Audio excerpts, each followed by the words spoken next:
High, নমস্কার সবাইকে। সবাই কেমন আছো? আশা করি সবাই ভালো আছো। আমিও ভালো আছি তোমাদের আশীর্বাদে। এটা হলো 1 মে, আমার ছেলের অন্নপ্রাশন, সৃজনজিতের অন্নপ্রাশন। ওই দিন আমরা সবাই খুব আনন্দে ছিলাম, কিন্তু শেষের দিকে একটা ঘটনা ঘটল। তোমরা পুরো ভিডিওটা দেখতে থাকো, দেখলে বুঝতে পারবে যে কি হয়েছিল। এটা হলো আমার বাপের বাড়ির দুর্গা পূজা, দুর্গা মায়ের মন্দির। এখানে স্থাপিত পূজা হয় বছর বছর। তো মাকে প্রণাম করে আমরা সবাই বেরিয়ে পড়লাম আগরতলা জগন্নাথ বাড়ির উদ্দেশ্যে। ওইখানে আমার ছেলের অন্নপ্রাশন হবে। আমার ছেলে যখন হয়েছিল, মানে সৃজনজিৎ যখন হয়েছিল, তখন আমরা বলেছিলাম যে আগরতলা জগন্নাথ বাড়িতে ওর মুখে প্রসাদ দেব। তো সেই জন্যেই সৃজনজিতের অন্নপ্রাশনটা আমরা আগরতলা জগন্নাথ বাড়িতে দেব। আমরা তো সবাই খুব আনন্দে ছিলাম। তারপর এই তো চলে এলাম আগরতলা জগন্নাথ বাড়ি মন্দিরে। মন্দিরটা দেখতে খুব সুন্দর ছিল। এখানে অনেক কিছু দেখার আছে, কিন্তু আমি ভিডিওটা করতে পারিনি, সময় ছিল না। আর তোমরা জানোই তো একটা অনুষ্ঠান, তো এখানে অনেক লোক আসলো, তো আর ভিডিওটা করা হয়নি, চারিদিক ঘোরা হয়নি। এখন আমরা মন্দিরে ঢুকেই ছেলের অন্নপ্রাশনের কাজ শুরু করে দিলাম।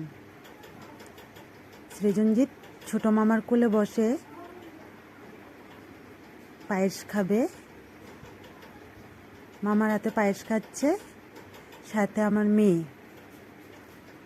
আমার মেয়ের সাথেই ঘটনাটা ঘটল। সম্প্রীতার সাথেই ঘটনাটা ঘটল। সৃজনজিতের বোন সম্প্রীতা।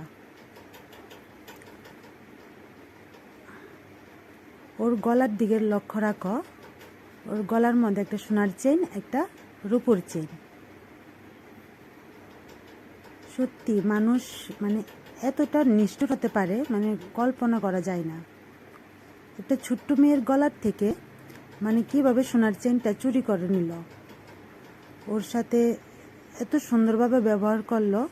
ও বুঝতে পারিনি যে ওই আন্টিটা ওর থেকে মানে ওর গলার চেইনটা নিয়ে যাবে। ও তো কি সুন্দর করে বলছিল, মাম্মাম মাম্মাম, আমার গলার চেইনটা ওই আন্টিটা ধরেছিল। কিন্তু আমি তো বুঝতে পারিনি আন্টিটা তো আমাকে আদর করছিল। আমি তো ভাবলাম আমাকে আদর করছে, আর বলছে যে এটা ভালো না। এত সুন্দর করে একটা বাচ্চার থেকে মানে সোনার চেইনটা চুরি করে নিয়ে যাওয়াটা মানে মেয়েটার একদম উচিত হয়নি। মানে চুরি না করে ভিক্ষা করে খেলেও আমার কাছে মনে হয় ওইটা অনেক সম্মান। একটা শখের জিনিস, ওর ছোটোবেলার স্মৃতি। ওর অন্নপ্রাশনে ওর পাপা ওকে এই গলারটা দিয়েছিল। যাই হোক, আমি এই ভিডিওটা করতে চেয়েছিলাম না, কিন্তু এই ভিডিওটার মাধ্যমে সবাইকে সাবধান করে দিলাম যে বাচ্চাদেরকে সত্যি মানে বাইরে বেরোনোর সময় সোনার চেন, সোনার কিছু দিয়ে যাওয়াই উচিত না। বড় কও ছোটো কও, মানে সবাই একটু সাবধানভাবে থাকবে। যেমন আমরা ঠাকুরবাড়ির উদ্দেশ্যে গেলাম, ওইখানে তো আমাদের মনে কোনো এমন কিছুই ছিল না যে ওর থেকে মানে সোনার চেনটা চুরি করে নিয়ে যাবে বা কিছু একটা হবে, এমন মানে আমাদের কল্পনার বাইরে ছিল। কেননা আমরা মন্দিরে গেলাম, মন্দিরে এইসব হবে বুঝতে পারিনি। এখানে সবাই ছিল, সবাই সামনের থেকেই ওর সাথে ওকে আদর করে ওর থেকে ওর চেনটা নিয়ে নিল। তো সৃজনজিৎ তো মামার কোলে খুব সুন্দর করে মানে অনুষ্ঠানটা উপভোগ করছে। সবাই খুব খুশি, ও খুব সুন্দর করে খাচ্ছে, সবার সাথে সবাইকে দেখছে। কিন্তু লাস্টে দিয়নকে দেখে এবার দিয়ন কোলে আসার জন্য কান্না করছিল। ও দিয়নকে খুব ভালোবাসে।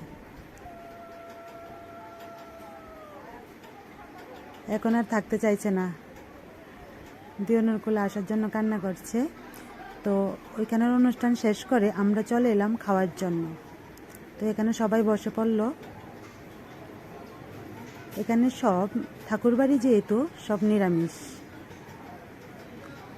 তার জন্য সবাই একসাথে বসে পড়ল। এই খাবার শেষ করেই মানে ছোটো বাচ্চারা সবাই মিলে পার্কে গিয়েছিল। জগন্নাথ মন্দিরের সামনে একটা পার্ক আছে, ওই পার্কেই ওর সাথে মেয়েটা এমন কাজটা করলো। এই পার্কের মধ্যে ওকে দোলনায় উঠিয়ে দেওয়ার নাম করে ওর থেকে গলারটা সুন্দর করে খুলে নিল। মানুষকে আসলে সত্যি এখন আর বিশ্বাস করা যায় না। মানুষ এত সুন্দর করে কথা বলে চুরি করে নিল ওর থেকে গলারটা, ওর শখের জিনিসটা, ওর ছোটোবেলার স্মৃতিটা। খুব খারাপ লাগলো। তো কেমন লাগলো ভিডিওটা শেয়ার করে পাশে থেকো।